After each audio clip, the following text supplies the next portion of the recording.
একটা নির্বাচন হবে কি হবে না সেটা তো সন্দেহ রয়েছে, কিন্তু এটাও বলা যায় যে যেভাবে নির্বাচনের একটা দাবি বিভিন্ন জায়গা থেকে আসছে, ইন্টারন্যাশনাল বডিও বলছে যে একটা নির্বাচন হবে, সেখান থেকে সরে যাবে কিভাবে? অপারেশন লাগবে না, অপারেশন সাজেস্ট করবে। বসে থাকে যে কখন অপারেশন রুগী আসবে। মনে করেন আপনি যে দেশে থাকেন, তাজ হাশমি স্যার যে দেশে থাকে, সেইখানে 1000-এর ভিতরে একটা সিজারিন হয় না, আর বাংলাদেশে এখনো 98% সিজারিন হয়। ডিসপিউট রেজুলেশনের জায়গা আছে কিনা, সঠিক ডিসপিউট রেজুলেশন যা থেকে আপনি নালিশ জানাবেন, সেই নালিশের উপরে যদি আপনার বিচার না হয়, তাহলে সেই দল কখনই সুশাসন ন্যায় বিচার কখনই কায়েম করতে পারে না। দেখুন, মব যে নিয়ন্ত্রণ করতে পারছে না, এটা সম্পূর্ণ দায় সরকারের। কারণ সরকার একটা দায়িত্ব নিয়েছে, এবং এই সরকার যে শুরু থেকেই একটা ব্যর্থতার ভিতরে ঢুকে গেছে। প্রথম ব্যর্থতা ছিল এটা নাম নিয়ে, যেটা অন্তর্বর্তীকালীন নাম দেওয়াটাই ঠিক হয়নি। আর ইউনূস সাহেব বললেন যে যাদেরকে চিনি তাদেরকে নিয়ে আসলাম, মানে সো ইজি, যে যাদেরকে চিনলাম।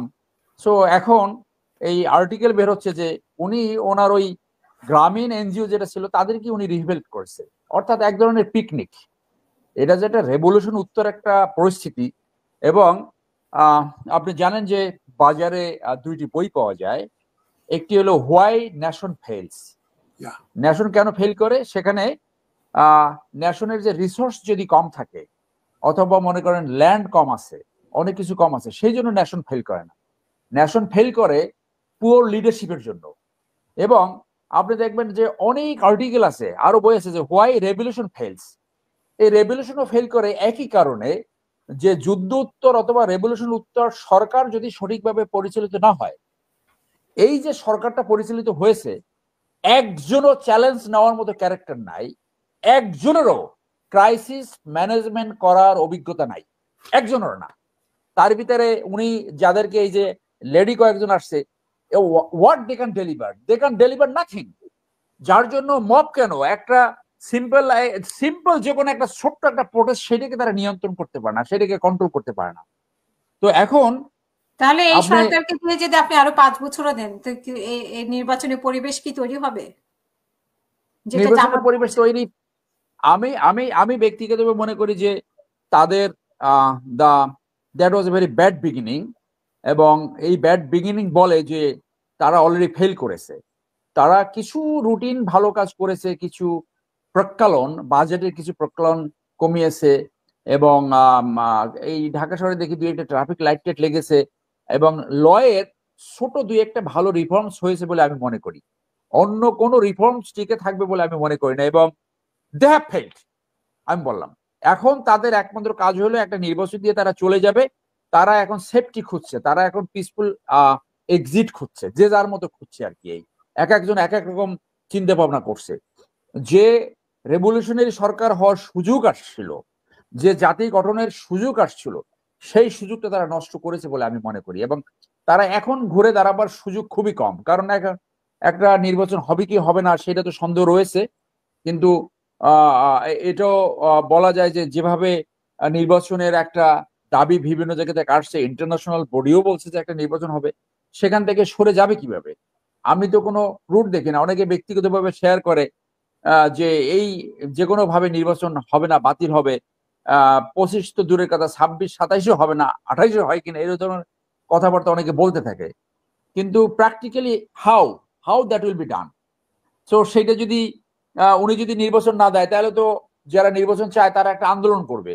এবং এই সরকার এত উইক সরকার, সেটাকে তো তারা যে কোনো সময় টপল করতে পারে।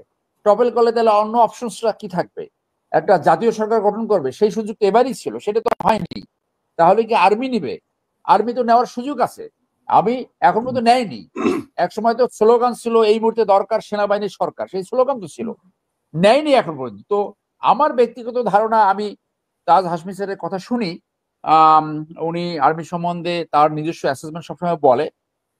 তো আমি যাদেরকে চিনি, এদের সাথে একসাথে চাকরি যাদেরকে চিনি, আমি ওই টেম্পারামেন্ট দেখি না যে আর্মি ক্ষমতা নিবে। আমার অ্যাসেসমেন্টে বলে না, মেবি দ্যাট আই এম রং। সেই টেম্পারামেন্ট নাই, অথবা যেটা করতে চায় হয়তো, যেটা হয়েছে যে ফেসিজমের যে সেটআপটা ছিল, সেই সেটআপটা এখনো 90% ইনট্যাক্ট রয়েছে, 90%। তো ফ্যাসিজম যাদের মাধ্যমে সৃষ্টি হয়েছে আওয়ামী লীগের মাধ্যমে, সেই আওয়ামী লীগকে তাদের কাজে এবং কর্মে কিছুটা হইলেও ফেভার করার চেষ্টা করবে, কিছুটা হলে বেনিফিট দেওয়ার চেষ্টা করবে, এটা একটা স্বাভাবিক প্রক্রিয়া। সেইটা এই অন্তর্বর্তীকালীন সরকার সেইটাকে রুখে দাঁড়াতে পারে নাই, সেটা করতে পারে নাই। অন্তর্বর্তীকালীন সরকারের অনেকের বিরুদ্ধে অনেক ধরনের অভিযোগ ইতিমধ্যে আসছে, আপনি জানেন।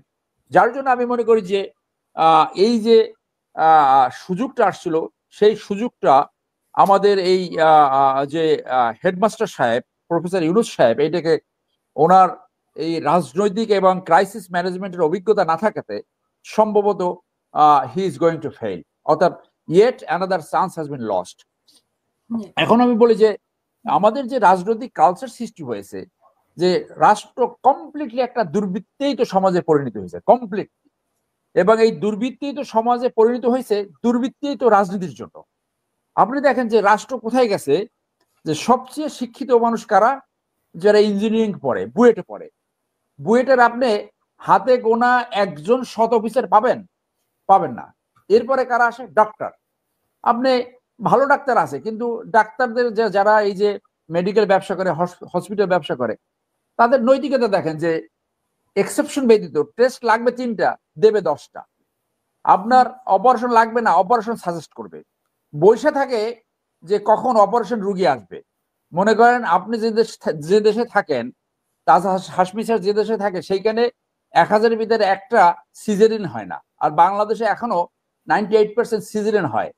তো see the ethical value of the doctors.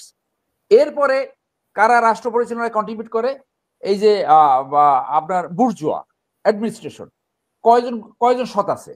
তো এই যে এরপরে দেখেন যে শিক্ষক, কোচিং বাণিজ্য থেকে শুরু করে যে কোনো নৈতিকতা আছে কিনা, এভাবে সবার ব্যাপারে বলা যায়।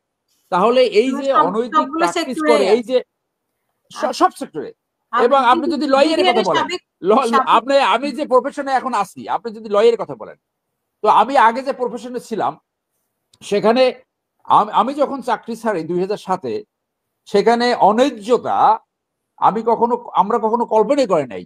এখানে মেজর আফসারের আমি একই ব্যাটালিয়নে চাকরি করছি, 37 ব্যাংক বলে, যে সেনাবাহিনীতে অন্যায্যতা হতে পারে, উপরের লেভেলে হয়তো কিছুটা ছিল, কিন্তু আপনি একটা অ্যাপ্লিকেশন দিবেন, আপনার একটা বৈধ দাবি আছে, সেইটা পূরণ করে না, এরকম ছিল না। কারণ সেনাবাহিনী যেহেতু অস্ত্র নিয়ে কাজ করে এবং সেখানে লিডারশিপ কোয়ালিটি দেখাতে হয়।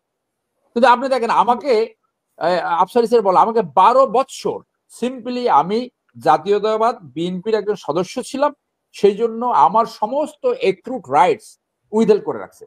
এখন পর্যন্ত আমার প্লটটা আমি পাই নাই, যেটার জন্য আমি টাকা দিয়ে রাখছি। জলসিঁড়িতে আমার একটা প্লট পাওয়ার কথা, এখন পর্যন্ত পাই নাই।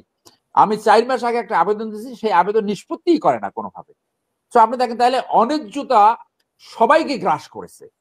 এই অন্যায্যতা কারা এটাকে রিমেডি করে? The politicians. Because politicians are there to govern the country, rule the country. আপনি পলিটিশিয়ানের ভিতরে দেখেন তো যে 0.5% সৎ পলিটিশিয়ান আছে কিনা।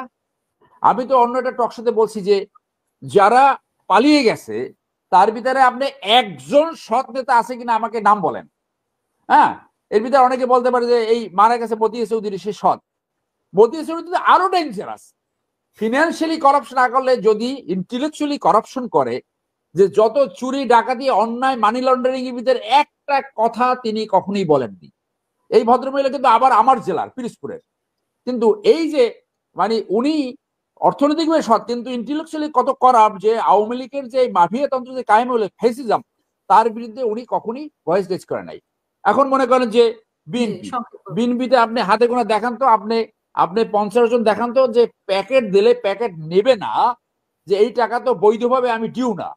এখন যে আমরা খবর পাচ্ছি যে এমন ভাবে চাঁদাবাজিতে লিপ্ত হয়েছে, এটা আপনি নালিশ জানাবার জায়গা নাই।